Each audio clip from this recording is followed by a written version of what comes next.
Starfleet is a massive organization tasked with defense of Federation citizens, property, and worlds. Its ranks are made up of officers and crewers from dozens of different and diverse races, each of whom are among the most skilled people in the known galaxy, serving aboard the most advanced ships also in the known galaxy. So why are all Starfleet ships crewed almost entirely by humans? Why are nearly all Starfleet ships named after U.S. Navy vessels, or human ships in general? And how come the Enterprise is always the only ship in the sector when the waste matter hits the rotating blades?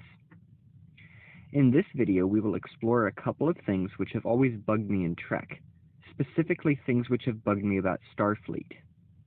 To keep things simple and the video relatively short, we will only discuss the aforementioned 3 issues, list why they are an issue, and then give a possible solution to explain away the issue.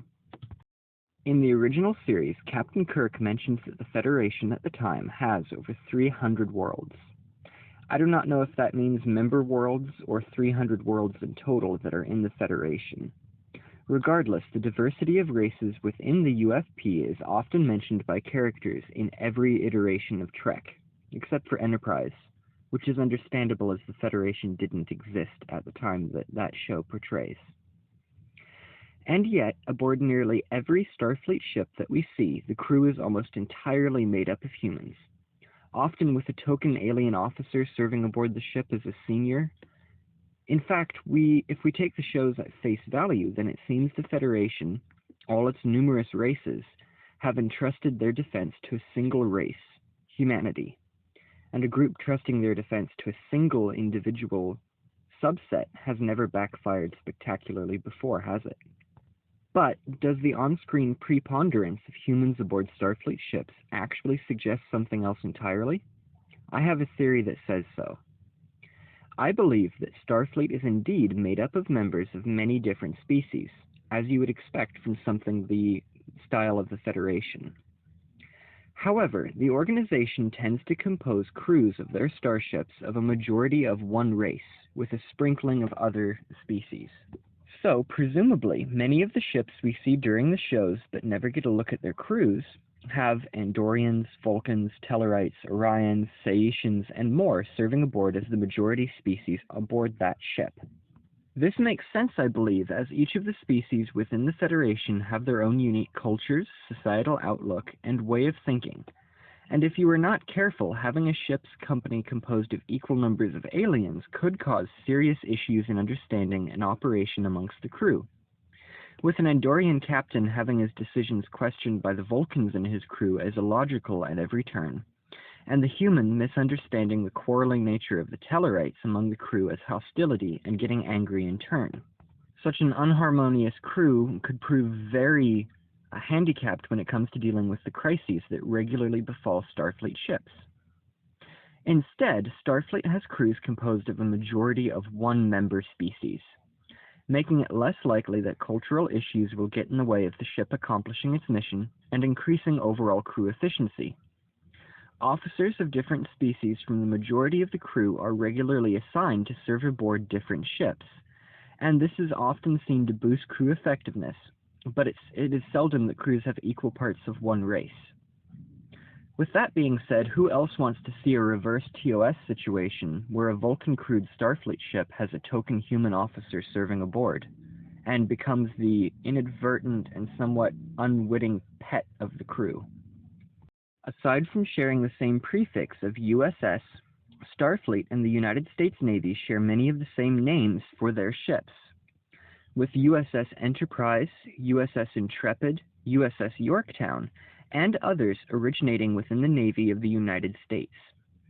However, many ships, such as the USS Hood and USS Victory, also originate with the Royal Navy of the United Kingdom. Outside of these 2 major sources of names, most starships in Trek are named after either in-jokes amongst the production staff or ideas. The one exception that I can think of offhand being the USS Yamato, which seems like an odd choice for a name of a ship of peace, naming it after a famous ship of war, but Starfleet's done that before with the aforementioned Enterprise, Intrepid, Yorktown. And that's really a whole other issue, I suppose. Does this mean that Starfleet is influenced almost entirely when naming its ships by vessels of the English-speaking nations of the United States and United Kingdom? Unwilling to choose new names or ones that have no possibly negative connotations or historical baggage. Ignoring the huge number of names from other Earth navies, to say nothing of names from other Federation member species. Maybe, but maybe not. My theory to explain this is that Starfleet picks names for its ships reflecting the culture of the races and ethnic groups serving aboard.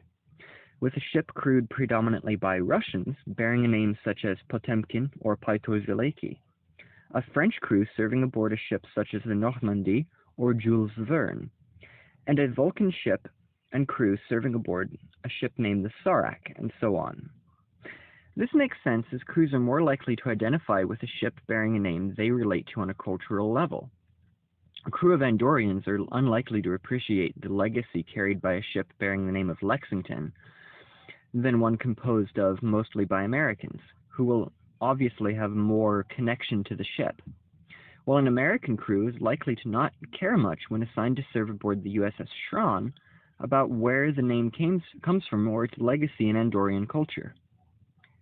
Now, in the real world, of course, something similar happened, with the showrunners of the various Trek iterations choosing names for their ships that their target audience, mostly American, would readily understand and connect to, or at least have a vague notion of where it came from.